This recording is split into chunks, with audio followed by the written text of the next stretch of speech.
his own. He gets the try. The Red 78. We're both Munster people. Referee gets over the line. Try for Munster. Nobody knows Munster rugby better. Hello and welcome along. I'm Alan Quinlan and you're listening to episode 44 of the Red 78 here on the Rugby channel. And with me as always is Niamh Briggs, but we've also got a special guest this morning, Niamh.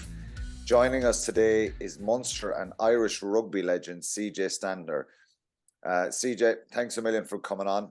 How's life? What's it like being back in Ireland? We did the game on Saturday. It was enjoyable.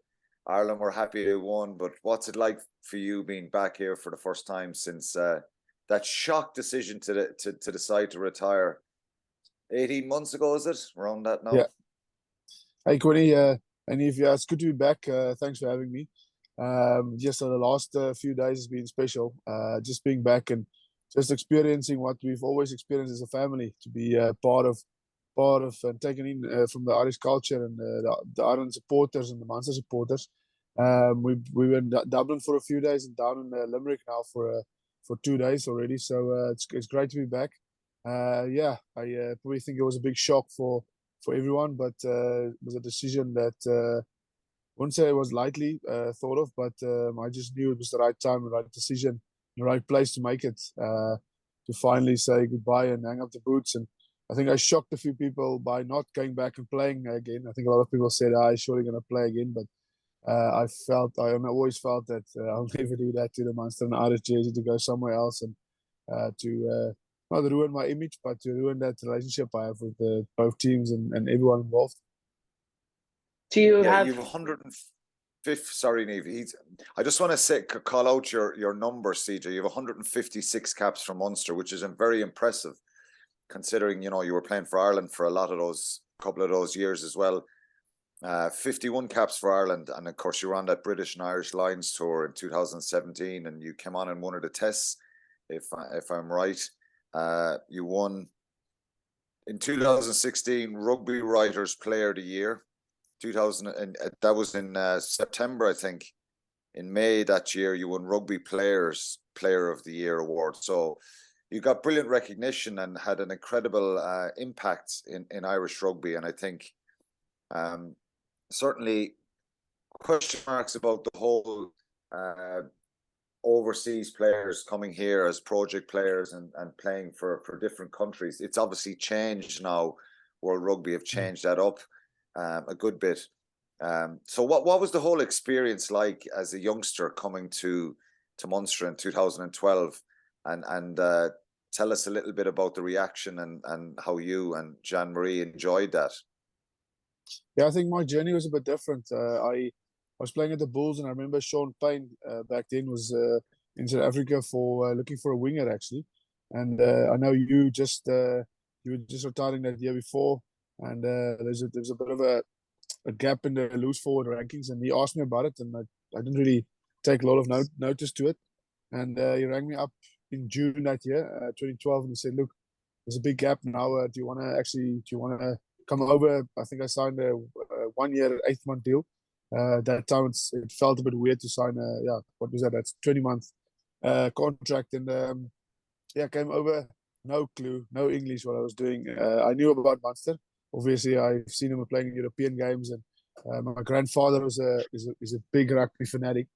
And when we arrived here, obviously didn't have a lot of money, so I have a great story that I've told a few times, that stayed in the Castle Troy Park Hotel for 6 days, and I think I had 1,000 euros to my name, and I was in a hotel trying to save money because I was just engaged to Jean-Marie, and she was going to come over, I think end of November, and I was cooking 2-minute noodles and eggs in the kettle, trying to save money, and I went down. Nyla Donovan picked me up from the hotel, and as I went down to the reception, the lady asked me, "Did you enjoy the amenities, the pool and the spa and stuff?" And I said, I thought I had to pay for that. She said, no, it's all on the house.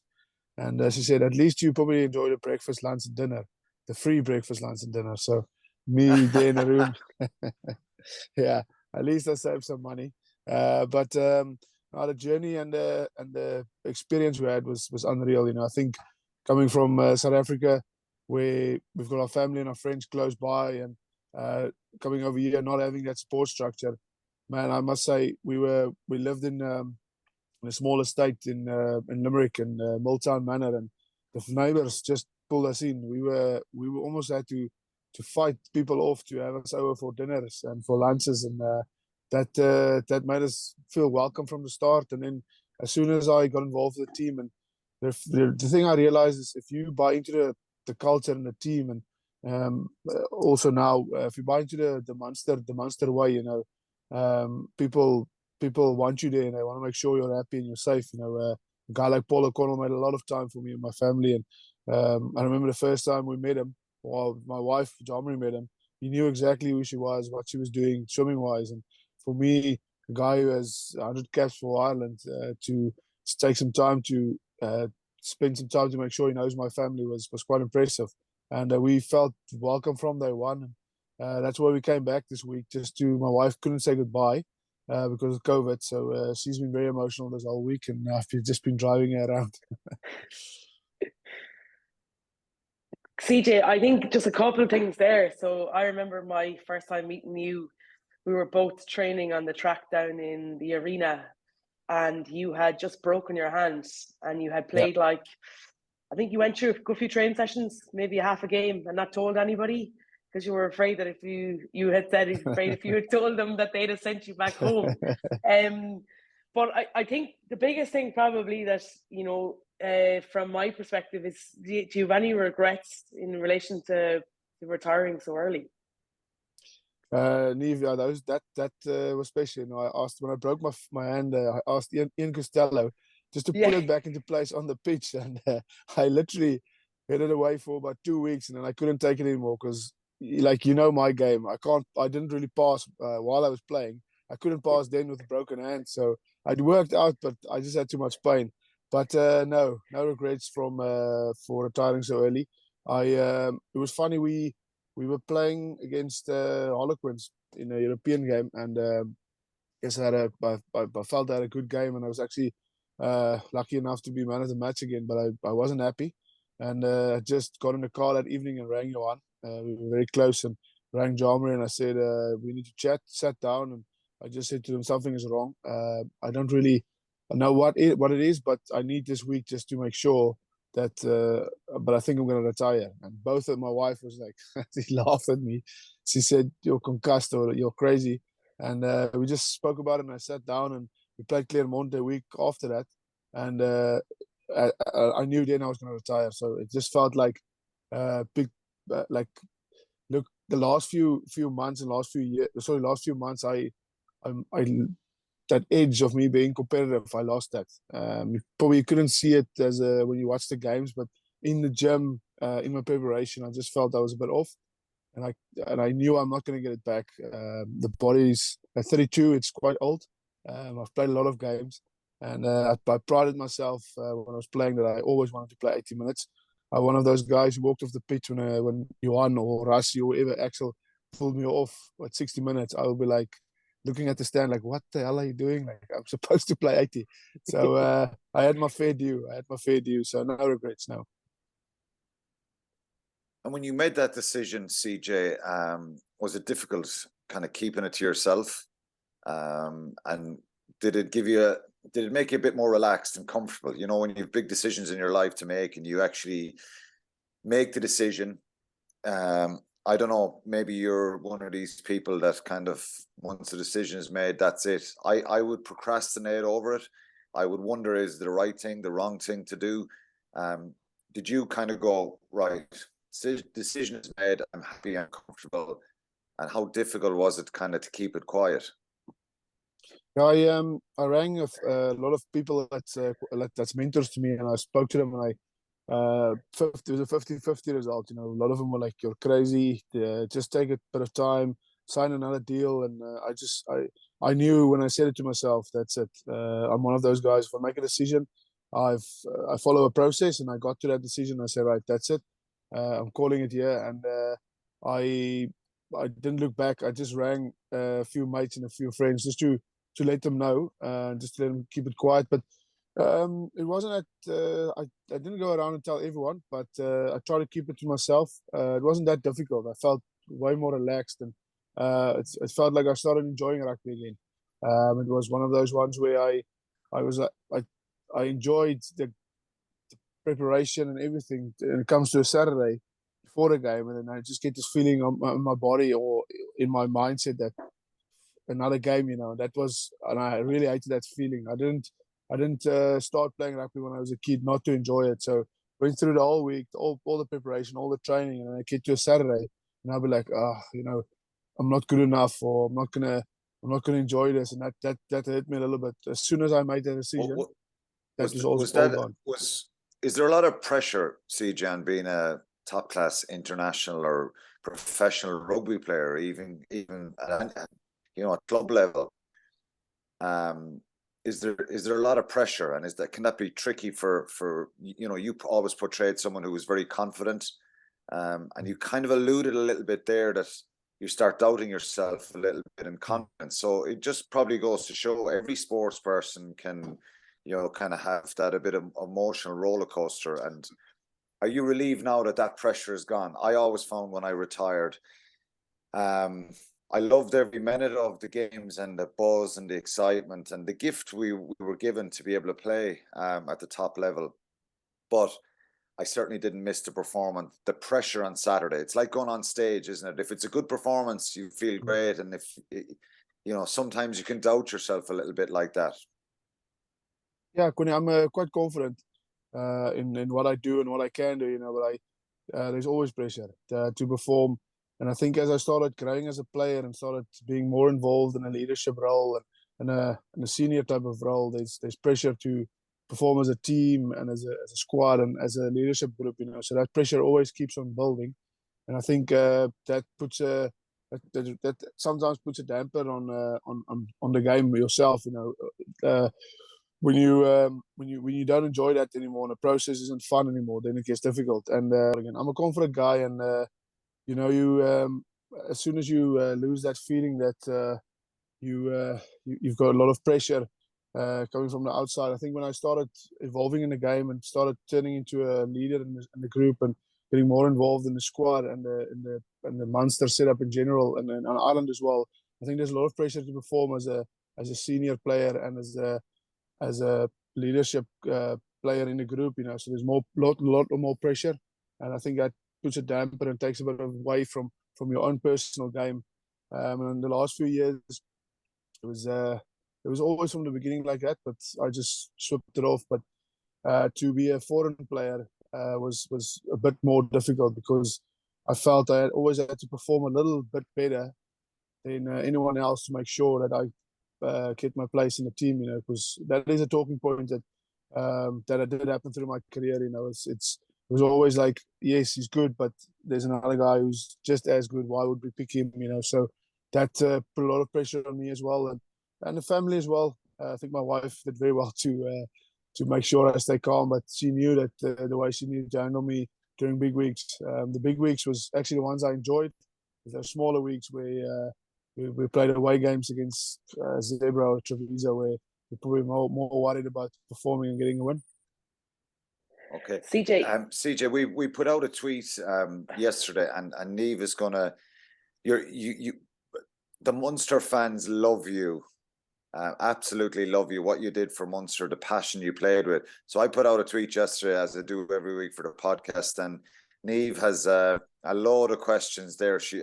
You can go through some of them, Niamh, and these are from the fans. We always try and engage the fans here in the podcast to let them have their say with Munster's performances, but there's certainly a few questions for you there as well.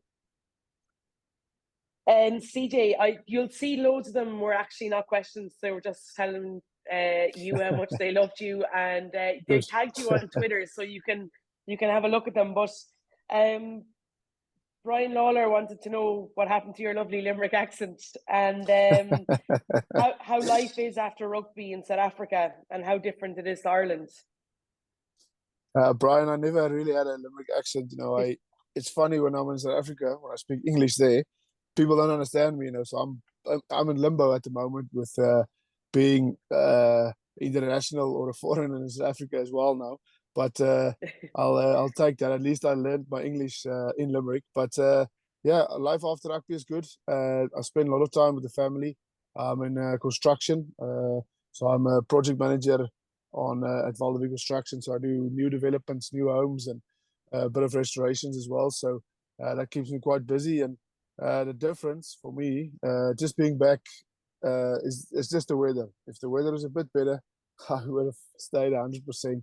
But it's good to be back close to the family as well. I think my parents and my family-in-law, when I see Everly, you can just see the light in their eyes going up. So it's good to be back. That's brilliant. You're doing a lot of running now, I noticed on social media. How's that going? No, that's Jarmary's fault.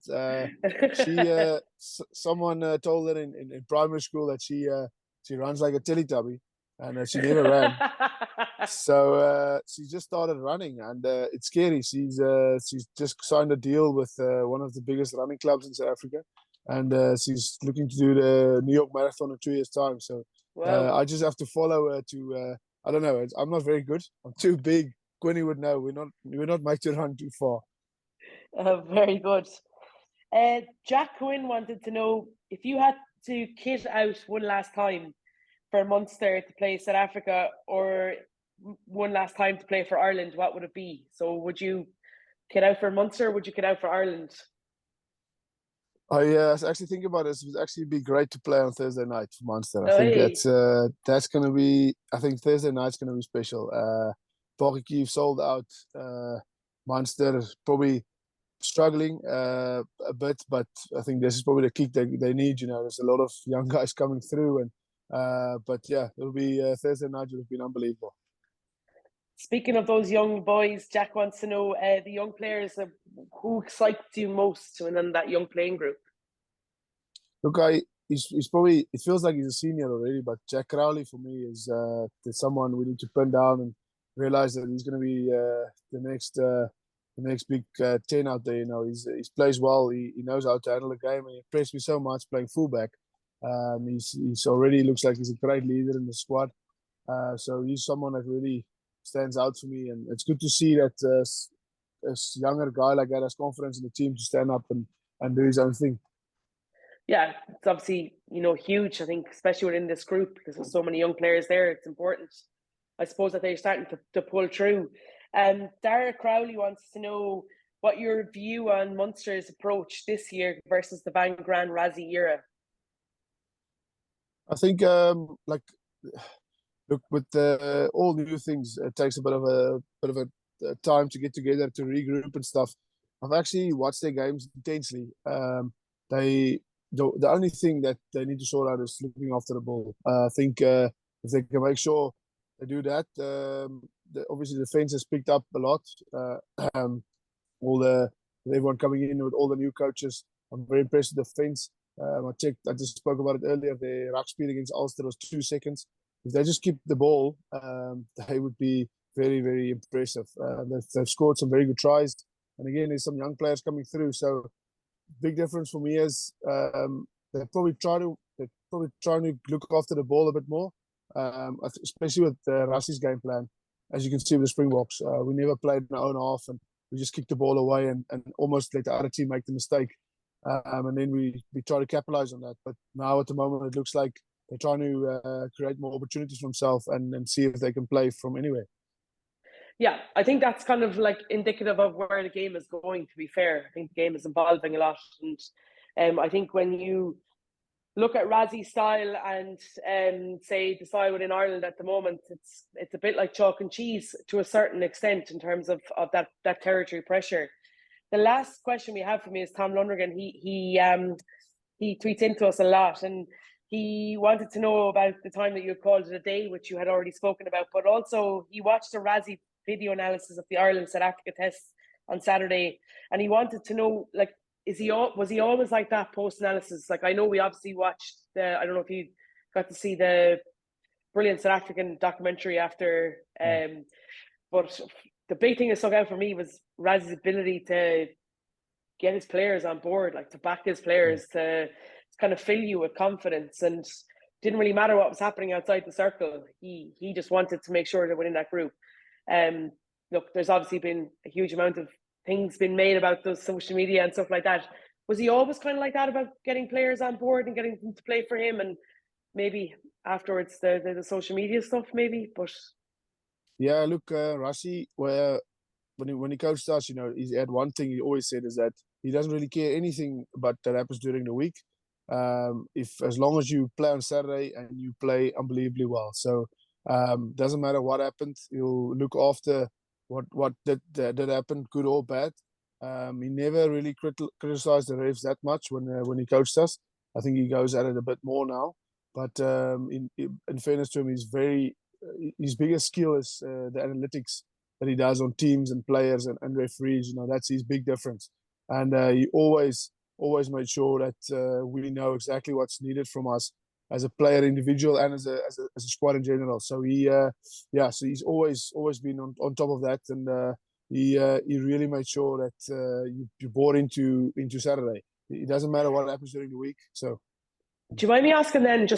That's kind of like a very old school. They used to speak about Rocky Elsom playing for Leinster. He wouldn't do much in the week and then rock up and be this amazing player in the match on a Saturday. Do you think that then takes a huge amount of pressure off players to be able to say, look, relevant of how training's gone, I know come Saturday you're just going to blow it out of the water? Yeah, I think it takes a lot of pressure away, because like everyone wants to train well and play well, but sometimes things don't work. I remember we played Racing in 2016 away or 15, can't remember. We didn't really even train that week. We were shocking during the week, and we went over there thinking to ourselves, "Wow, we're going to get out of here." Got off the plane, and we're still playing in the old stadium, and we just kicked the living hell out of them. So that takes the pressure away, because you do have that doubt in your head that you haven't trained well. What does the coach think? What does the backline coach? What's the thoughts going through the head? And if you have a guy like that telling you that, look, training was bad, and he has done it as well before. When I was involved in Ireland, he just said, look, that's the past. Just go on Saturday and blow it out of the water. That's what you need. Brilliant. I like that. CJ, there's obviously loads of tweets that Niamh could read out more of, but one, as she said, most of the comments are saying, you were a legend, they loved you. How does that make you feel that you come back to a club that you played for so long, welcomed you in, like you said at the start, probably frustrated in your time that you didn't win a trophy, but they love you. How does that make you feel? And the legacy you left behind with Munster. I was when you read out the beginning and you said Munster and Irish legends, I felt a bit awkward when you were saying it, because obviously you are a Munster and Irish legend, but no. It's it makes me look. I made a lot of sacrifices, and I've always said this, and I feel Munster has also made a lot of sacrifices in me as a player to get to where I was, and it makes it worthwhile, everything. And I always, and I still have massive respect for Munster and all the supporters Munster and Ireland has, and it's a mutual. It feels like it's a mutual thing, and me and my wife and my daughter, we really love Ireland. We fell in love with the place, and we call it home, and we still do, and it makes me feel good. I've made some sacrifices, everyone else did, and it's good to be. I don't know, almost feel wanted. Almost feel that people out there actually enjoyed me playing. During your time with Munster, obviously we spoke about pressure earlier. Pressure from the supporters, pressure from the media, and look, the reality is Munster haven't won a trophy in it's 11 years now. How difficult was that? Because you came so close on so many occasions.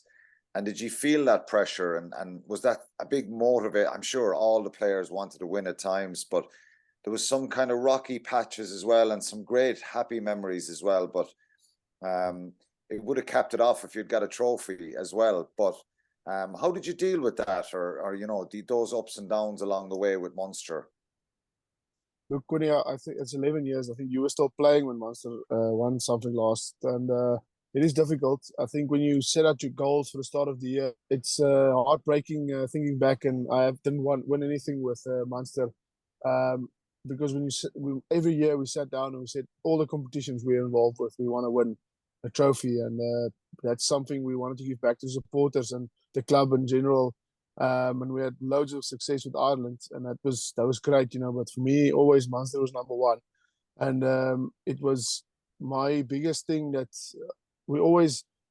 A lot of people say, "Oh, the supporters and the media put a lot of pressure on the team and the players." I sat down at the airport one day, and we were going to Marseille, and I think it cost €1,500 for her to go over for 2 days and stay in a hotel. And our plane was full of Munster supporters, and the next plane was full of Munster supporters. So for me, when someone gives that much to a club, that much time, that much financial to a club, and to go on a weekend like that, and that's every weekend, I felt that they have a say. They can say that they're disappointed and that they're happy with our success if we are successful, So I always felt that I wanted to give back to the supporters because they've made time, they've made financial sacrifices to go around the whole world to see us play, and it does put pressure on players, and that's probably one thing that I wish I could do as a player to bring back a trophy to Munster, but that didn't happen. Sport can be cruel though sometimes, CJ, as well, and that is sport. That's the way we teach our children, and that's what we have to realize when we growing up. And they're the tough parts of it, but there's obviously so many happy memories. I just want to ask you before I move on to Ireland, just what happened to Axel obviously had a profound effect on everybody, but for you and your fellow teammates at that time, it was an incredibly difficult time. And actually to have to go out and play and continue on with the day job, something he would have wanted, and that's what probably happened. How difficult was that for you, and what are your fond memories of Axel as a coach and as a friend? Yeah, we that weekend was tough. We went over there, and we actually that whole week we were ready to go and beat Rassie. In our heads, we were ready. Like Axel got everyone bought into the game plan, and Rassie as well. And yeah, that hotel was it was quite bad. It's something that not a lot of people go through, but no one knows how to act. That's the thing. You've got 40 people with different reactions, and we got through it. We got back to Limerick, and I remember that week we sat down as a leadership group, and we said to ourselves that I think the game was actually cancelled. The next game against Glasgow, we just sat down, and a few of us said that we can't give Glasgow 5 points. Axel would probably wake up out of the grave and come kick the living hell out of us, So we made a decision not to train that week at all, go to the funeral on Friday and play the game on Saturday. And I think that was probably the best decision we could have made. I think a lot of people had a lot of feelings and didn't say goodbye, and just to have everyone in that stadium and to be part of that day and that feeling as a community in general was quite special, But my times with Axel was we've had very good ups and very good, very, very low downs. We spent a lot of time together in 2015, 16, 14 as well, when we as a group didn't do well, and Pete was away with Ireland, a bit of it where he was injured, so I was captaining for a while, and I actually then saw Axel's real side, and that's where I realized that he was Munster. If you would cut him open and take a blood sample, they would say Munster through and through, and he just wanted the best for the team, And my best memory with him was probably he would always let me do fitness afterwards, or poaching, or some drill, and he would be so, not say negative, but he would always give me so much shit, really, and I would always walk away thinking, why the hell am I doing this? And when I had my first cap for Ireland, he just texted me and said, well, kid, there you go. You don't have to say thank you, but it's all my time I've spent in you, and now you've made it. So that was quite special. That's very, like, those memories are huge, and they'll be probably things that last forever. Like Quinny talks about his playing days every week on this pod, and we're trying to get him to understand that he's long retired now, and we continue to have to listen to them. Tell me about I'm sure both of you will agree, though. Genuinely, it was such a sad occasion. But that day, that match against Glasgow, CJ, I don't think people will ever forget that day. It just had this coming together of all the Munster fans, the players, and I don't know if the All Blacks are the best South African team ever turned up that day. I don't think Munster were losing that game. It was incredible. And it was an incredible tribute to Axel and his family, to Olive and the boys as well. And really special. I was really proud to be connected with Munster in a way, to feel some way connected with Munster rugby. And I know so many people felt the same. It was just really special. It's a day people will never forget, even from outside the province, rugby people throughout the world. That was just kind of an iconic moment in sport, a coming together of people. And, in incredibly difficult circumstances, it was a really special kind of tribute to Anthony. But anyway, if you want to ask CJ about all the abuse he took as a project player. My overriding memory of you playing rugby for Ireland didn't have anything to do with your ability on the pitch. It was the first time Aron Levine was sang, and you belted out word for word. And I think at that moment, whatever, you must have copped abuse or flack from people on this world of social media, whatever it is. But I think at that moment, across the country, was the moment that you were accepted into Irish eyes and hearts, I think, because that was such a poignant moment. And I know you spoke before or afterhand about Donncha Ryan helping you to learn the words and doing all your homework. I think you were very clever. You bought into those hearts and minds very quickly, and it was brilliant. Yeah, my biggest thing was that I wanted to show that I want to be part of this team and this country and this culture, And I said this a few years ago already, is that Ireland and Munster put a lot of time, a lot of money into me as a player, and I actually just wanted to give something back. And I thought about it for long, and the biggest thing, I just didn't want to go out there and start singing around a Wien and not knowing what's the background. And as soon as I heard about the background and learned the story and the song, then I said to myself, well, just singing this is going to G me up for this game anyway. So I just took that opportunity, and Massa had great support. Donncha Ryan was like, if it wasn't for him, I wouldn't have a chance. He was in my room. At the end of the day, I changed the rooms. I didn't tell him what my number was, because he would just keep on banging on the door to make sure I get it in, And yeah, I felt that I did get a bit of abuse for both sides, good and bad.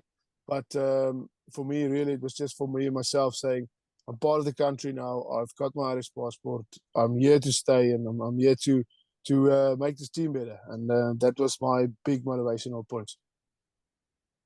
Brilliant.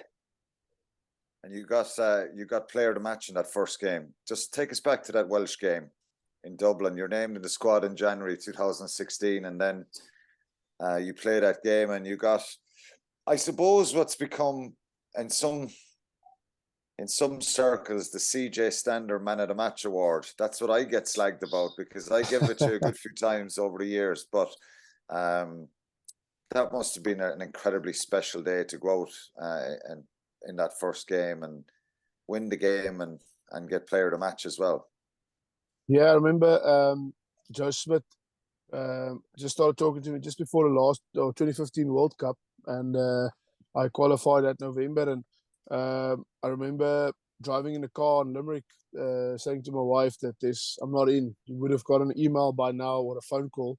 And we sat down and at like a tuna that all of us know, and got the email, excited, confused, and not knowing what's going to happen next. And arrived in Carlton House, trained for 2 weeks, and we were in the team hotel, and we did a walkthrough, and didn't look like me. Like for me, Joe Schmidt is probably the best coach I've ever worked with.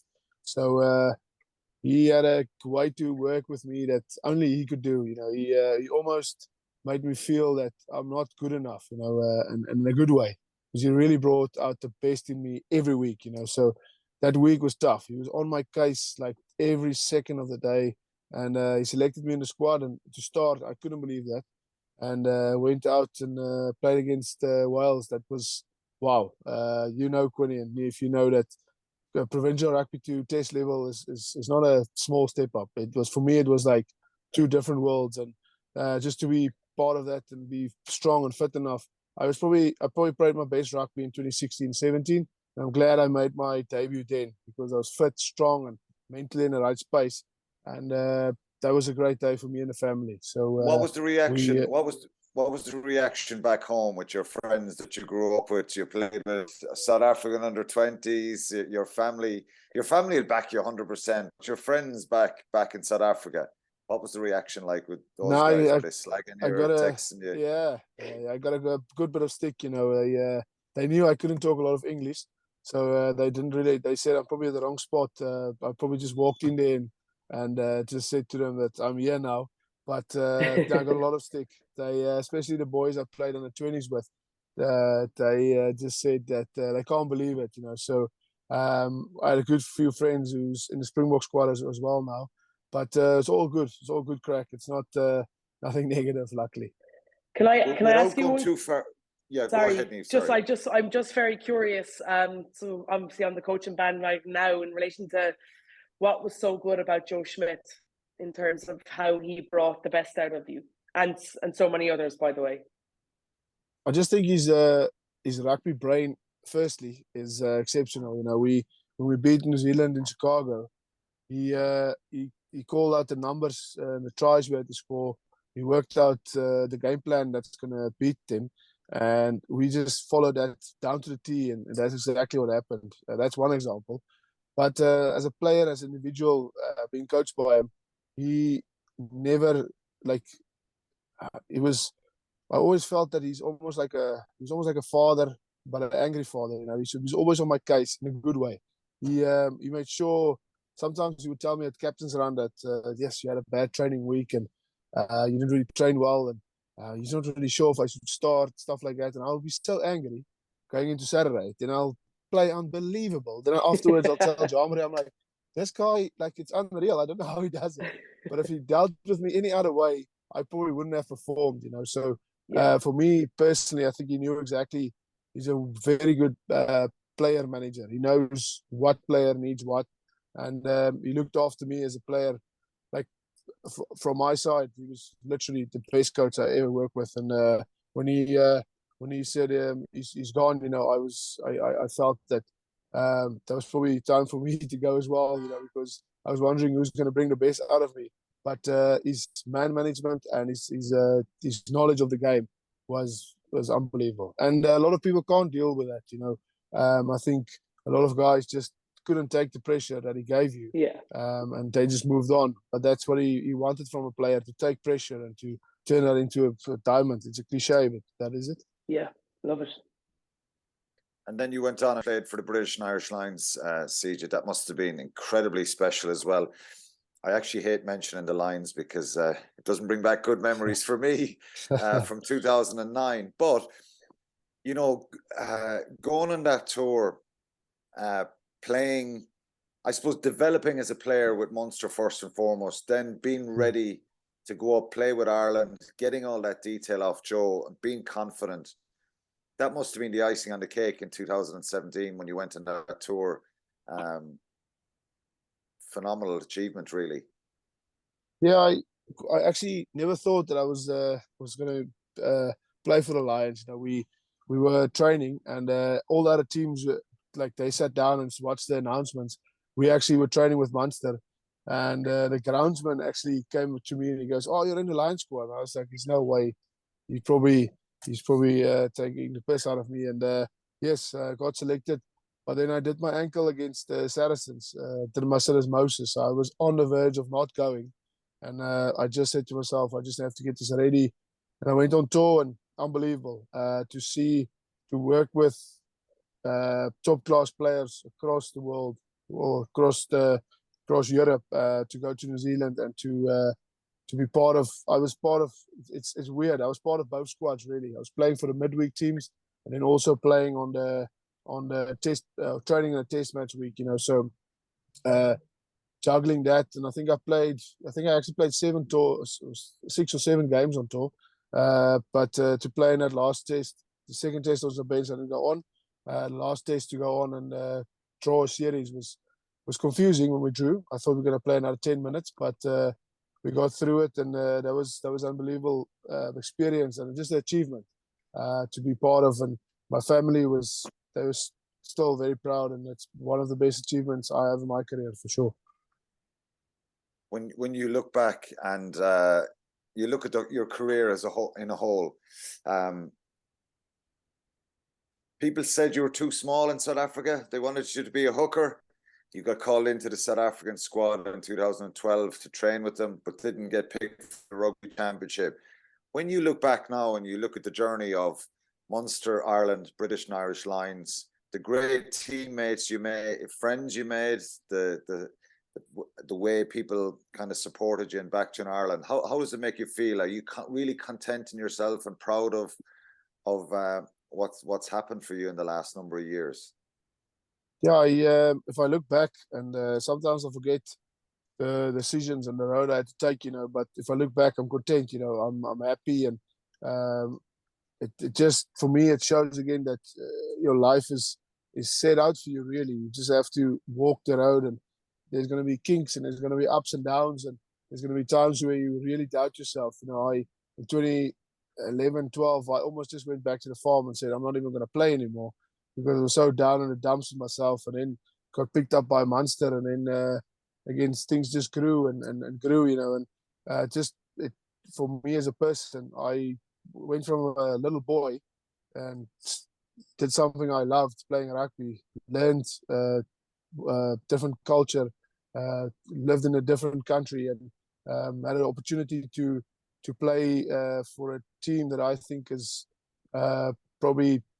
obviously set in history, but probably one of the best clubs, and will stay one of the best clubs in Europe, in the world, and that's Munster.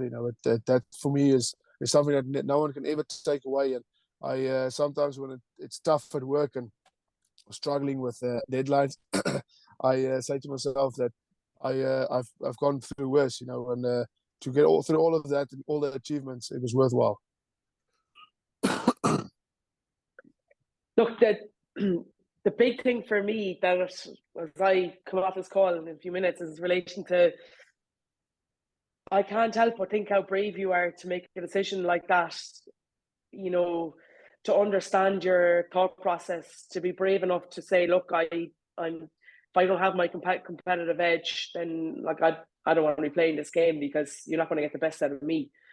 Quinlan and I both have definitely been there where we haven't enjoyed it and pushed through it, and in terms of probably wrongly, definitely in relation to my playing career, you know what I mean? That's definitely something I probably stayed on too long in relation to that. And I think